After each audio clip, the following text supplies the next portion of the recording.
الحمد لله رب العالمين والعاقبة للمتقين أشهد أن لا إله إلا الله وحده لا شريك له وأشهد أن محمدا عبده ورسوله أما بعد عن أبي مسلم وقيل أبي عياس سلمة بن عمر بن الأكوع رضي الله عنه أن رجلا أكل عند رسول الله صلى الله عليه وسلم بشماله فقال كل بيمينك قال لا أستطيع قال لا استطعت ما مناه إلا الكبر فما رفع إلى فيه رواه مسلم في کتاب الاشربہ۔ ناظرین، ایک روایت جسے امام مسلم رحمہ اللہ نے کتاب الاشربہ کے اندر اس روایت کو نقل کیا ہے۔ راوی ابو مسلم اور بعض کے نزدیک ابو عیاس سلمہ بن عمر بن اکوع رضی اللہ تعالیٰ عنہ ہیں۔ کل کے درس کے اندر آپ کے سامنے اس بات کی وضاحت کی گئی تھی کہ جنت میں جانے کے لیے آدمی کو سب سے اہم جس چیز کی ضرورت پیش ہے وہ یہ ہے کہ وہ اللہ اور اس کے رسول کی اطاعت کرے، اللہ اور اس کے رسول کے بتائے ہوئے طریقے کے مطابق اپنی زندگی گزارے۔ اب اس کے اندر یہ بتایا گیا تھا کہ اللہ اور اس کے رسول کے اطاعت کے لیے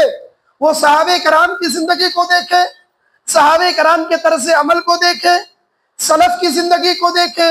اور ان کی بتائی ہوئے مطابق انہوں نے جس کتاب میں اللہ اور اس کے رسول کا صحیح معنی میں احادیث کو نقل کیا ہے ان حدیثوں کا مطالعہ کرے، انہیں سنے، انہیں پڑھے اور اس کے مطابق وہ زندگی گزارے۔ ورنہ اللہ کے نبی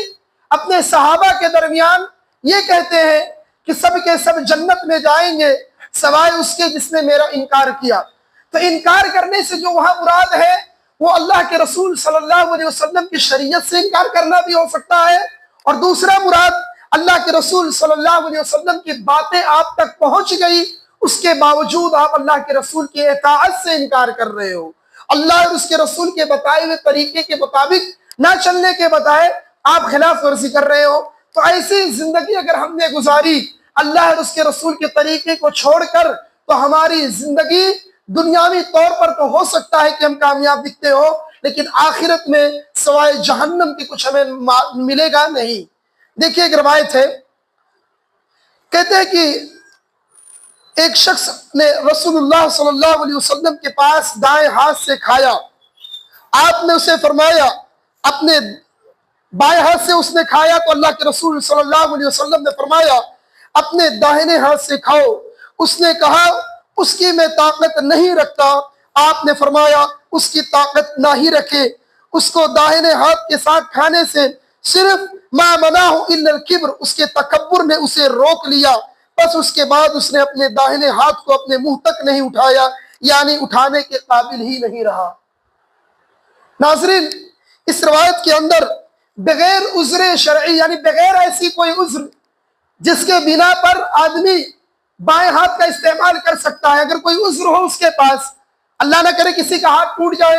کسی کی انگلی میں کچھ تکلیف ہو، کسی کے کچھ مسئلے مسائل ہو، تو وہ آدمی صرف بائیں ہاتھ کا استعمال کر سکتا ہے۔ اس کے علاوہ اگر اس نے بائیں ہاتھ کا استعمال کیا تو یہ شریعت کے خلاف عمل ہے، یہ اللہ کے رسول صلی اللہ علیہ وسلم کی سنت کے خلاف ہے۔ آپ نے فرمایا چاہے تم کچھ کھاؤ یا پیو، آپ نے ہمیشہ اس چیز کے بیان کیا، یہاں تک کہ اللہ کے رسول صلی اللہ علیہ وسلم کوئی کام بھی خیر کا کیا کرتے تھے تو آپ اپنے دائیں ہاتھ سے کرتے تھے۔ تو اس حدیث کے اندر پہلی بات یہ پتہ چلی کہ پینے یا کھانے کے ادب میں سے یہ ہے کہ آدمی دائیں ہاتھ کا استعمال کرے۔ دوسری اس روایت کے اندر ایک بات یہ پتہ چلتی ہے کہ اگر کسی شخص کے پاس کوئی شریعت کی بات آ جائے، کوئی کتاب و سنت کی بات آ جائے، مثال کے طور پر میں اپنی زندگی کے اندر کوئی بدعات کا کام کر رہا ہوں، کوئی خرافات کا کام کر رہا ہوں، اللہ اور اس کے رسول صلی اللہ علیہ وسلم کی کسی قول کے خلاف میرا کوئی عمل ہو رہا ہے، اب میرے پاس شریعت کی صحیح طریقے کی بات آ چکی ہے، کتاب و سنت سے وہ بات ثابت ہو چکی ہے، اس کے باوجود میں انکار کرتا ہوں، اس کے باوجود میں اپنے باپ داداؤں کے دین کو دیکھتا ہوں یا ان کے مسلک اور منہج کو دیکھتا ہوں، تو یہی چیز تکبر ہے، یہی چیز انسان کو برائیوں میں مبتلا کرتی ہے۔ اللہ کے نبی نے اس سے کہا کہ تم دائیں ہاتھ سے کھاؤ، اس نے کہا میں استطاعت نہیں رکھتا،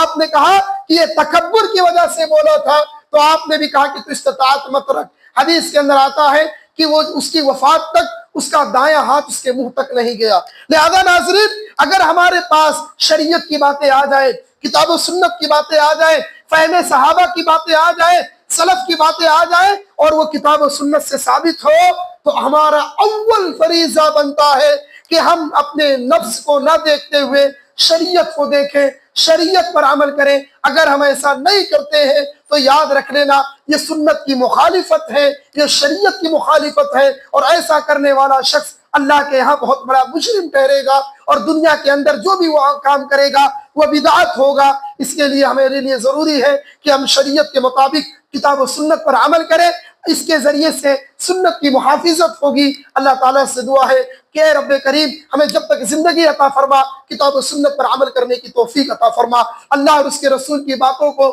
صحیح طریقے سے سمجھنے اور اس کے مطابق عمل کی توفیق عطا فرما۔ اے اللہ ہمیں زیادہ سے زیادہ نیک عمل کرنے کی توفیق عطا فرما، آمین تقبل یا رب العالمین۔ سبحانک اللہم و بحمدک اشہد ان لا الہ الا انت استغفرک و اتوب الیک۔